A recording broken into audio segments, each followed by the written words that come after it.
welcome. I'm here with Jaya Singh, President of APTRA. Welcome, thanks for taking your time out of your busy schedule today to come and talk to us. First of all, I wanted to ask you, why do you think the need for self-regulation is so important? Yeah, I think it's absolutely critical, not just for our association, but for any organization that wants to demonstrate to the external stakeholders or people outside their industry or their business that we are doing things right to ensure that we have an internal check and balance to build on our credibility. It's not as if we don't have credibility. I think we need to actually have tangible proof of those initiatives, right, that reflect self-regulation. It's part of the foundation stone of just consistently communicating again to all parties that this is an organization that is so focused on integrity and as well as honesty and transparency, and self-regulation, right, is a foundation for that. There's been a lot of talk in the last year about how growth in China is slowing, and some people are worried about it. Others say this is just natural sort of fluctuation. How do you believe 2014 is going to compare to 2013 in terms of performance for the travel retail industry in the Asia-Pacific region? Yeah, it's a good question, and I think if you look at the drivers to growth in the Asia-Pacific region, there are many drivers. It's not as if it is a nationality specific alone, although that's an important part when you refer to the Chinese. And there, I'll come back to that in a minute. But if you look at the other parts of the Asia-Pacific region, India, you look at Malaysia, you look at Singapore, you'll see that these, what I call the organic footprints, right, are growing as well. And within that organic geographical footprint, if you look at the different categories, right, they are growing. And that's a reflection of the enormous step up when it comes to Asian mobility and Asian purchasing power.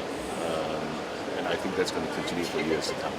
On China specifically, if you look at the austerity measures that everybody's aware of, and the impact that it's had on specific categories. I think liquor, it's a well-known fact that they have been pretty impacted by the clear message that the Chinese government has sent across when it comes to the need for austerity, and as well as fashion and accessories.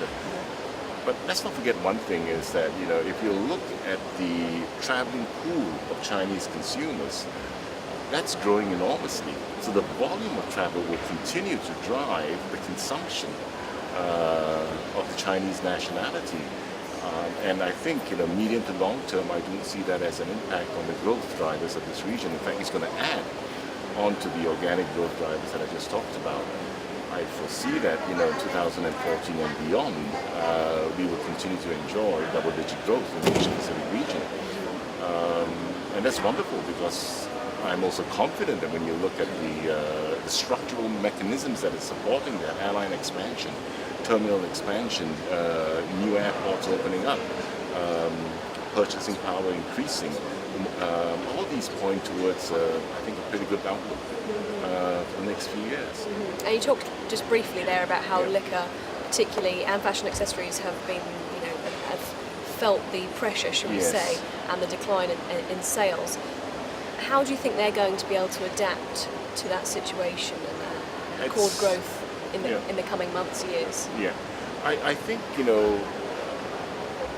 to adapt, I don't think is the responsibility of the categories when it comes to the brand owners, because their brands have a certain equity, right, that's been built up over the years.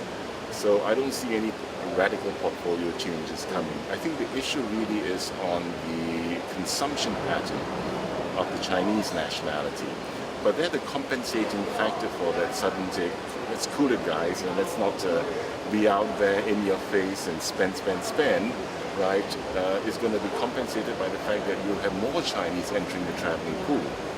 Sure. So I don't see that as a fundamental requirement for an adaptation at a category or brand owner specific level.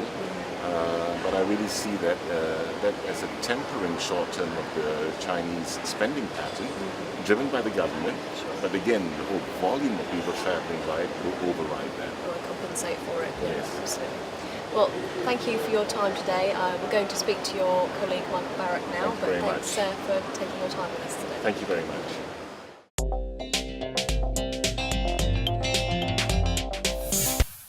We're now here with Michael Barrett, who's the Executive Officer for APTRA. Welcome. Thanks for taking time out of your busy schedule today to come and talk to us. My first question to you is, what is the most sort of important issue that APTRA are dealing with right now? What's sort of the most urgent, so to speak? Well, the most urgent is actually what's just been going on in India.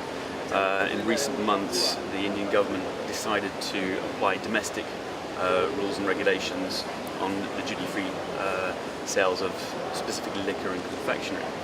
So what that means is that container loads of stocks are being held up in ports because the labelling of these products does not comply with the Indian rules. So that was flagged to us about October last year.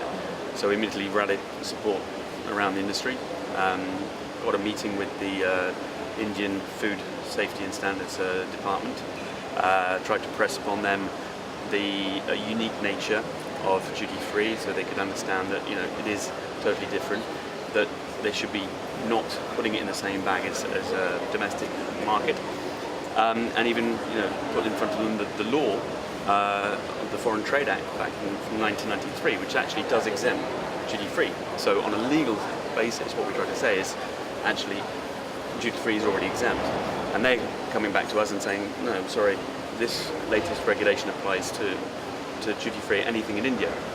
So it's a difficult argument to put to them.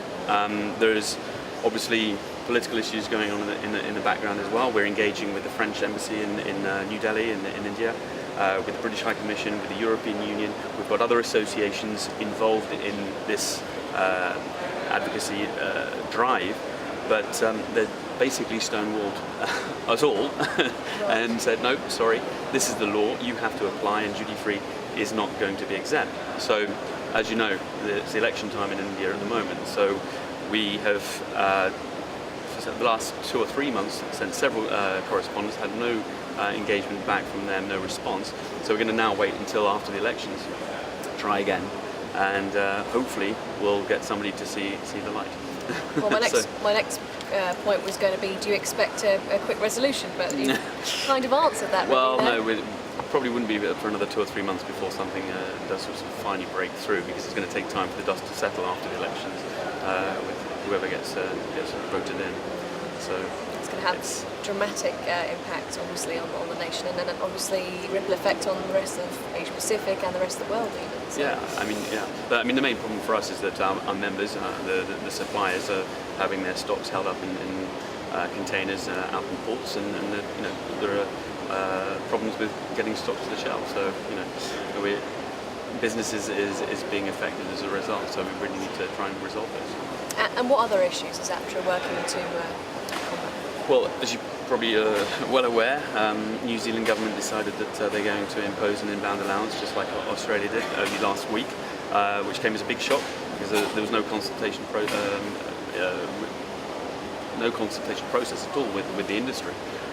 So we had no chance to put our arguments across to the New Zealand government, show that what the Australian government thought they were going to make in revenue as a result of that law actually didn't materialise. So it's just gone through, and only the day before that came through, there was noise from the Deputy Health Minister at a conference in Melbourne saying they're going to actually start looking at duty-free tobacco, and then the next day it came in.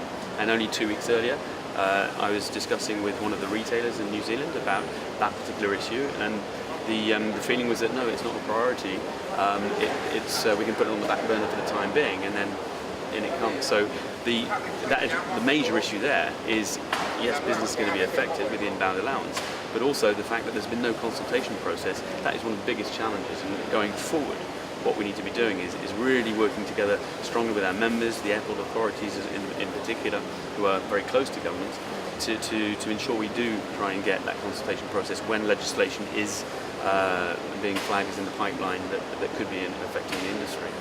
Well, that was again going to be my next question. How is APTRA going to respond, and how is APTRA going to try and protect the tobacco industry duty-free? I mean, constant monitoring of what the issues are, and we're working very closely with our members on that. All the sort of the big tobacco companies are regularly giving us information on watch the space. There could be bubbling here something in this particular market or this market, and then regular conversations and discussions with the airport authorities, either directly or through the retailers, so they understand the importance, and then they can then get a seat around the table with the government departments who are looking at this particular legislation. And that's APTRA itself going to the government directly will be less effective than if we go through our members who obviously are close at hand. So that's really how we try to work to protect the industry, be it tobacco or other categories.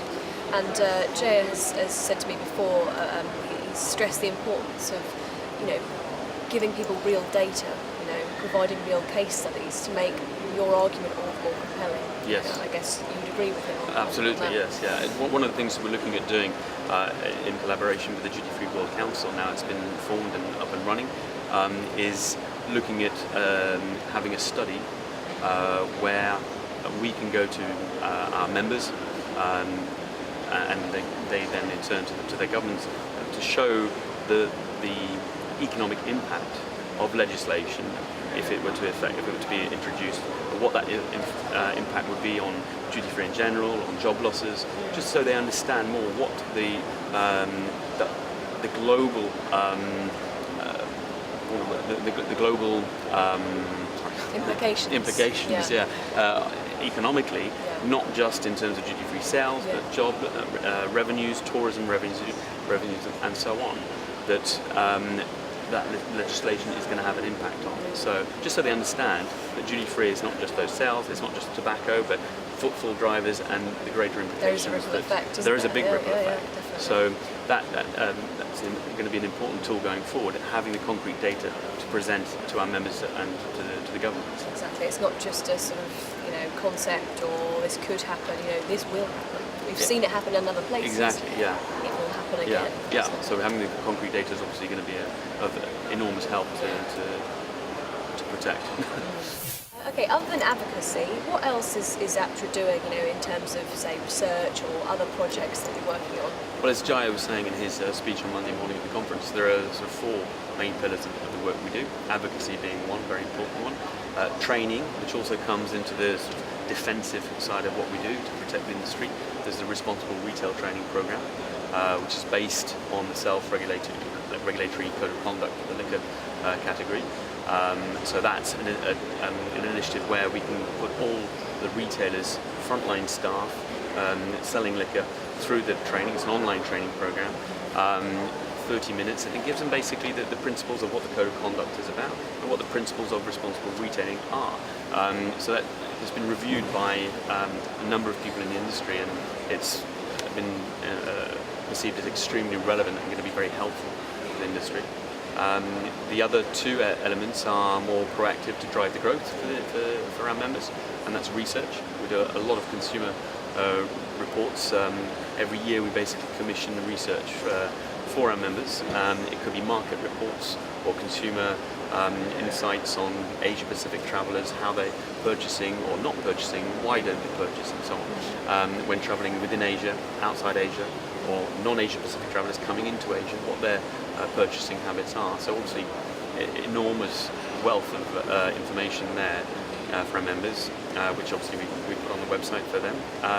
And the fourth element is communication information, and one of the key projects that we've been working on, which has raised a lot of interest with our members, and we're getting all the information coming in from retailers and suppliers and airports alike, is the a database, a very I like to call it intelligent database. It's not just a list of the members, but it's going to help suppliers, for example, know who is the purchasing contact, purchasing manager for their category in that airport, for for a retailer, and if it's the same retailer working in another airport, it might be somebody different. So they'll find out by an interactive map, clicking on Australia, Perth, Liquor, JR, for example, who's the purchasing manager there, and who's the purchasing manager in Auckland, for example. So extremely in-depth database for them. Airport authorities can see which retailers are working in which airports, who are the suppliers in the region and the supply context. So a very in-depth database that the members are going to find extremely useful. Yeah, extremely. It does sound extremely useful. You might have to share your data with us. But it's all behind lock and key on the APTRA website. I understand the reasons for that. The members obviously see enormous value in that type of service. So yeah, so we try to basically see what the members want. All our projects, all the initiatives we roll out are based on surveys that we do with the members, and say, what do you perceive to be the key areas that APTRA should be working on your behalf, as we do for the research? What should be the key themes that we should be looking at? So that's how we put together the research strategy as well. Well, thank you for speaking with TRBusiness today. I've much enjoyed your company. Thanks for coming. And we'll see you soon. Indeed. Thanks very much.